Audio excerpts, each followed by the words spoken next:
రవితేజ, శివ నిర్వాణల ఇరుముడి చిత్రం ఇటీవల విడుదలై మంచి విజయాన్ని అందుకుంది. ఈ సినిమాలో ప్రధాన పాత్రల్లో ఒకటైన ధనలక్ష్మిపై ప్రేక్షకుల నుంచి తీవ్ర వ్యతిరేకత వ్యక్తమైంది. ఈ పాత్రను పోషించిన నటి స్వాసికా విజయ్ తన నటనకు లభించిన ఈ అనూహ్య స్పందన పట్ల ఆశ్చర్యం, సంతృప్తి వ్యక్తం చేసింది. సినిమా ప్రమోషన్స్ లో భాగంగా ఓ ఇంటర్వ్యూలో ఆమె మాట్లాడుతూ, నా పాత్రను చూసిన తర్వాత మీరు చాలా చెడ్డ పాత్ర చేశారు, మిమ్మల్ని కొట్టాలనిపిస్తోంది అంటూ ఇన్స్టాగ్రామ్, ఫేస్బుక్లలో ఎన్నో మెసేజ్లు, మీమ్స్ వస్తున్నాయి. ఇదొక నటులకు దొరికే గొప్ప ప్రశంస. నా పాత్రకు నేను న్యాయం చేశానని భావిస్తున్నానని శ్వాసిక తెలిపింది. సినిమాలో ఆమె పోషించిన ధనలక్ష్మి పాత్రకు తీవ్రమైన నెగటివ్ షేడ్స్ ఉండడంతో ప్రేక్షకులు దానిపై తీవ్ర ఆగ్రహాన్ని వ్యక్తం చేస్తున్నారు. తనకు కూడా సినిమా చూసినప్పుడు తన పాత్రపై కోపం వచ్చిందని చెప్పారు.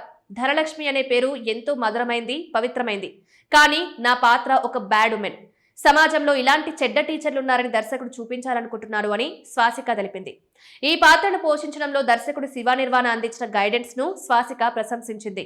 ముఖ్యంగా కంటి కదలికలు, సూక్ష్మమైన హావభావాలు ఎలా ఇవ్వాలో శివ సార్ నాకు నేర్పించారు.